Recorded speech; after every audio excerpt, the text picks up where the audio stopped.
मेरे 3 प्रमुख ब्लॉग हैं जो लगभग 2 दशक से चले आ रहे हैं। 3 एक्टिव ब्लॉग्स अभी भी एक्टिव हैं। एक ब्लॉग है नेपाल के बारे में, नेपाल की राजनीति के बारे में, नाम है डेमोक्रेसी फॉर नेपाल। तो जब सन 2005 में नेपाल के राजा ने कूच किया और देश में मिलिट्री शासन लागू कर दिया, तो उस समय डायस्पोरा में रहकर जो लोकतांत्रिक आंदोलन के लिए मैंने काम किया, वो उस समय लॉन्च किया मैंने। एक दूसरा ब्लॉग है, उसका नाम है बराक फेस। ये एल पचिनो का मूवी है स्कार फेस। नाम उससे इंस्पायर्ड है कि बराक ओबामा, बराक फेस। तो न्यूयॉर्क शहर जो दुनिया की राजधानी है, सारे न्यूयॉर्क शहर का मैं बराक ओबामा का पहला फुल टाइम वॉलंटियर। तो वो ब्लॉग तो उससे कुछ साल पहले लॉन्च कर दिया मैंने, जब उससे पिछले साइकिल में हावर्ड डीन राष्ट्रपति के लिए लड़े थे। मेरा ब्लॉग उसी समय से था, लेकिन उसको रीनेम किया बाद में, नाम चेंज कर दिया, तो बराक फेस।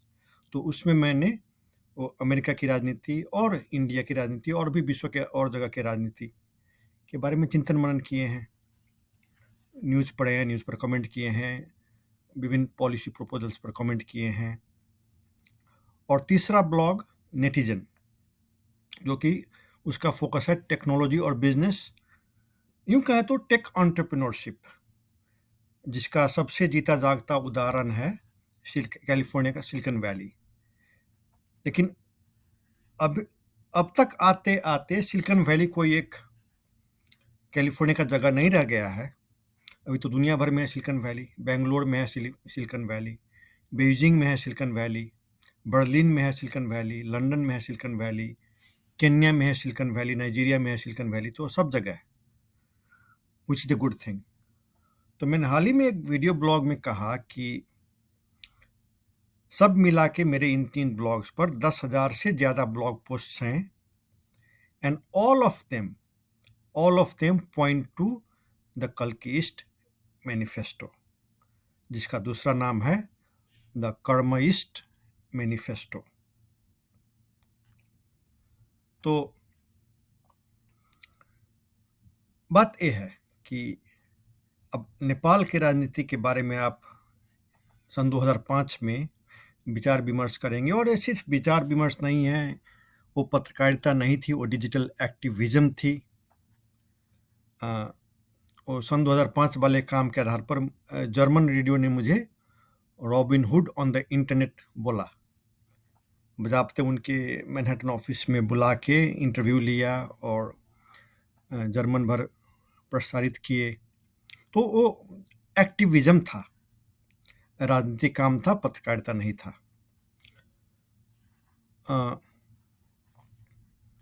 तो सिर्फ नेपाल ब्लॉग, सिर्फ बराक फेस ब्लॉग जो अमेरिकी भारतीय राजनीति से संबंधित है, विश्व राजनीति से संबंधित है, सिर्फ उन 2 ब्लॉगों की बात मैं नहीं कर रहा। जो Silicon Valley focused tech blog है मेरा, नेटिजन, अर्थात सिटीजन ऑफ द इंटरनेट, वो ब्लॉग भी, उनके भी प्रत्येक blog post they point towards the Kalkist manifesto. यानी कि कल्किस्ट मैनिफेस्टो में जो आर्थिक कार्यक्रम प्रस्तावित किया गया है, और ये बहुत फंडामेंटल लेवल पर है, नाम ही है Kalkist manifesto. It is design to rhyme with the document communist manifesto. हालांकि ये कम्युनिस्ट विचारधारा बिल्कुल नहीं है, ये कल्किस्ट मैनिफेस्टो कर रही है कि वो विचारधारा तो फ्लॉप हो गई, फ्लॉप होना भी चाहिए, फ्लॉप हो गई, और it was not thought out well enough.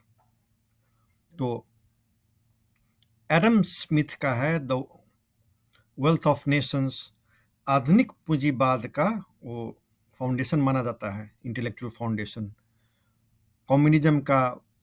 Communist manifesto. तो ये जो कल्किस्ट मैनिफेस्टो है वो उस स्तर का, इंटेलेक्चुअल लेवल पर उस स्तर का फाउंडेशनल पुस्तक है। एडम स्मिथ का the Wealth of Nations, Karl Marx का द कम्युनिस्ट मैनिफेस्टो और जय शाह का द कल्किस्ट मैनिफेस्टो, जिसका दूसरा नाम है द कर्मइस्ट मैनिफेस्टो। यानी कि भारतवर्ष में जो लोग भगवान कल्कि को जानते हैं, भगवान कल्कि का इंतजार कर रहे हैं, जिनको कलयुग टर्मिनोलॉजी मालूम है, उनके लिए नाम है द कल्किस्ट मैनिफेस्टो। और जिन्हें वो मालूम नहीं है, भारतवर्ष से बाहर के लोग और महादेश के लोग, अमेरिका, यूरोप, ऑस्ट्रेलिया, अफ्रीका के लोग या रूस के लोग जिन्हें नहीं, तो जो कर्म शब्द है वो भी संस्कृत शब्द ही है, वो लेकिन एक इंटरनेशनली अडॉप्टेड शब्द है। दुनिया भर में लोग उस शब्द को जानते हैं, प्रयोग करते हैं। It is one of the most famous words in the English language actually. तो इसीलिए उसका नाम है द कर्मइस्ट मैनिफेस्टो। यानी कि जो कर्म करोगे उसी अनुसार तुम्हें फल मिलेगा, तो कर्मइस्ट मैनिफेस्टो। तो ये जो मेरी तीसरी ब्लॉग है, टेक ब्लॉग नेटिजन, तो उसमें मैं टेक ट्रेंड्स के बारे में बात करता हूँ, टेक एंटरप्रेन्योरशिप के बारे में बात करता हूँ। और ये जो कॉन्सेप्ट है कि पिछले 25 साल में जो हुए 25-30 साल में जो हुए बहुत हुए, लेकिन अब जो अगले 25 साल में होने को है, लाइक मच मच बिगर। पिछले 25-30 साल के का सबसे बड़ा टेक्नोलॉजी मान लो जैसे इंटरनेट या स्मार्टफोन, तो वैसे 10 बड़े बड़े टेक्नोलॉजी आ रहे हैं। उनमें से कुछ का नाम मैं देता हूं, जैसे कि वर्टिकल फार्मिंग या 3D प्रिंटिंग, या अभी हॉट टॉपिक है आर्टिफिशियल इंटेलिजेंस का या रोबोटिक्स कहिए। तो जो कल्किस्ट मैनिफेस्टो है, जो कर्मइस्ट मैनिफेस्टो है, वो आज से 50 साल पहले या 200 साल पहले या 500 साल पहले भी लागू किया जा सकता था। Meaning it is not dependent on this और दैट टेक्नोलॉजी। और पहले ये लागू हो चुकी बात है। सत्य युग में क्या था, राइट? सो ये पहले लागू हो चुकी बात है, लेकिन अभी के परिवेश में, आज जहां दुनिया में साइंस एंड टेक्नोलॉजी है, उस परिवेश में लागू करेंगे तो अभी जो है उसको तो अपनाना होगा। जैसे मोबाइल ऐप्स, सप्लाई चेन की बात है। जो अमेरिका में अमेजन के जो बड़े बड़े होते हैं, गोदाम होते हैं, वेयर हाउस होते हैं, वॉलमार्ट के होते हैं, वैसे वेयर हाउस अब दुनिया भर में बनाने हैं। कल्किस्ट मैनिफेस्टो वो कर रही है। जो ग्रॉस डोमेस्टिक प्रोडक्ट का कॉन्सेप्ट है उसको हटा के ग्रॉस डोमेस्टिक रिक्वायरमेंट, यानी कि मेरे देश में कितने लोग हैं, उनको क्या क्या चाहिए और कब चाहिए, और what is the best way to get it to them, what is the cheapest way to get it to them, what is the most efficient way to get it to them। तो concept ही बदल जाता है, gross domestic product नहीं कि gross domestic requirement. यानी कि calculate किया जाएगा कि हमारे जो जनसंख्या उसके आधार पर किसको क्या कब मिलना है। तो वो सुनिश्चित करने के लिए जो सप्लाई चेन चाहिए वो अभी बनी नहीं है, उसको बनाना है, और उसके लिए लेटेस्ट टेक्नोलॉजी यूज करेंगे। तो मेरे कहने का मतलब, मेरे ये जो 3 प्रमुख ब्लॉग हैं, डेमोक्रेसी फॉर नेपाल एक, 2 बराक फेस, और तीसरा नेटिजन अर्थात citizen of the internet.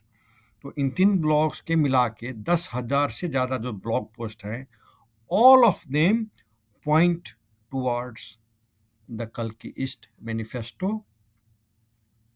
And I have to emphasize that also includes my tech blog, Netizen, जो सिलिकॉन वैली के बारे में बात कर रही है 2 दशक से। That blog also points towards the Kalkiist Manifesto, also known as the Karmaist Manifesto. तो ये कहना इसलिए ज़रूरी है कि लाइक समटाइम्स आई वरी, जब लोग देखते हैं जैसे कि आप सिलिकॉन वैली के और ढेर सारे नास्तिक टेक एंटरप्रेन्योर भी हैं, राइट? तो और लाइक दे डोंट रियलाइज कि जिस एज ऑफ अबंडेंस, आप किसी भी टॉप टेक एंटरप्रेन्योर को पूछ लीजिए सिलिकॉन वैली वाले को, तो वो कहेंगे कि looks like abundance is right around the corner. High productivity नहीं, अबंडेंस, कि सबके लिए पर्याप्त, पर्याप्त से भी ज़्यादा, उतना प्रोडक्शन वो हमें दिख रहा है कि अब आने को है। That's what they see right around the corner. ये लोग जो कटिंग एज टेक्नोलॉजी पर काम कर रहे हैं उन सबको दिख रहा है, और उनमें ढेर सारे नास्तिक हैं, ईश्वर है नहीं है उनको मालूम ही नहीं है। वैसे लोग बोल रहे हैं कि we see it, it's about to happen. तो कल्किस्ट मैनिफेस्टो जो है, कर्मइस्ट मैनिफेस्टो, उसको समझने के लिए जो सिलिकॉन वैली के और दुनिया भर के सिलिकॉन वैली, सिर्फ कैलिफोर्निया के सिलिकॉन वैली नहीं, दुनिया भर के सिलिकॉन वैली के जो टॉप टेक एंटरप्रेन्योर्स हैं वो सब कर रहे हैं कि we see an age of abundance right around the corner. तो कल्किस्ट मैनिफेस्टो को उस चश्मे से देखना बहुत ज़रूरी है। ये नहीं कि कल्किस्ट मैनिफेस्टो इन टेक एंटरप्रेन्योर से सबक ले रही है, it's the other way around. जो जिस एज ऑफ अबंडेंस का ये लोग बात कर रहे हैं, that age of abundance was promised in the scriptures, a few different scriptures, सिर्फ एक ग्रंथ नहीं, it was promised in the scriptures thousands of years ago, हजारों साल पहले किया गया प्रॉमिस, अ डिवाइन प्रॉमिस, तो वो अब पूरा होने को है। जैसे कि आप यहूदियों से पूछ लीजिए, ask the Jews, Jewish people, Judaism, तो उनका जो कॉन्सेप्ट है, वो जो हजारों साल से एक मसीहा का इंतजार कर रहे हैं, तो उसका जो डिस्क्रिप्शन वो लोग पढ़ते हैं अपने धर्म ग्रंथ में, तो क्या डिसाइड पढ़ते हैं? उन्हें जिस मसीहा का इंतजार है वो समस्त पृथ्वी के एक राजा, one king for all earth, who brings prosperity to every corner of अर्थ।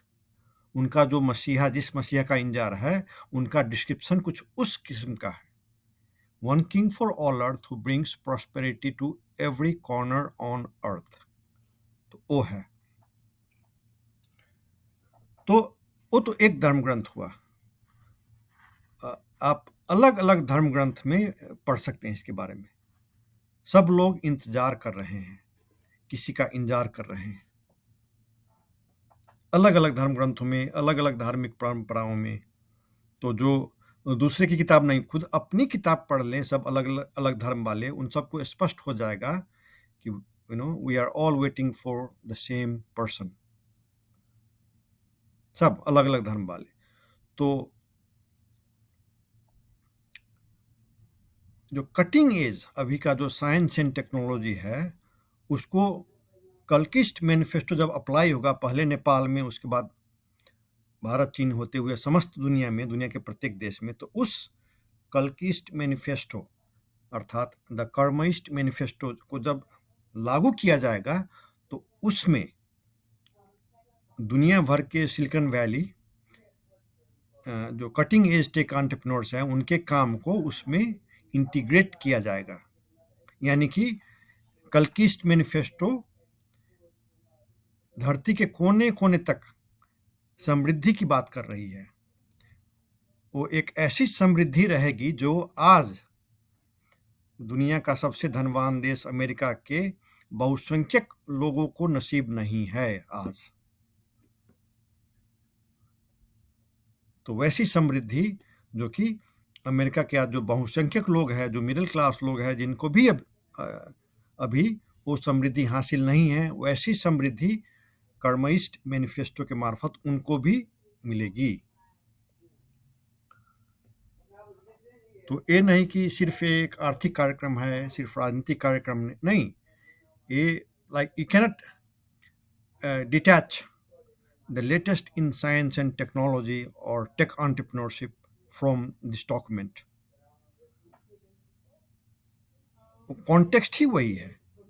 आज जो टेक इनोवेशन, टेक एंटरप्रेन्योरशिप जहाँ पर है और जहाँ जा रही है, जो लोग देख रहे हैं, जैसे एक है पीटर डायमंडिस, उनका प्रख्यात किताब है एज ऑफ अबंडेंस कह करके, तो उसमें वो कॉन्क्रीटली बता रहे हैं कि कहाँ जाते देख रहे हैं वो दुनिया को।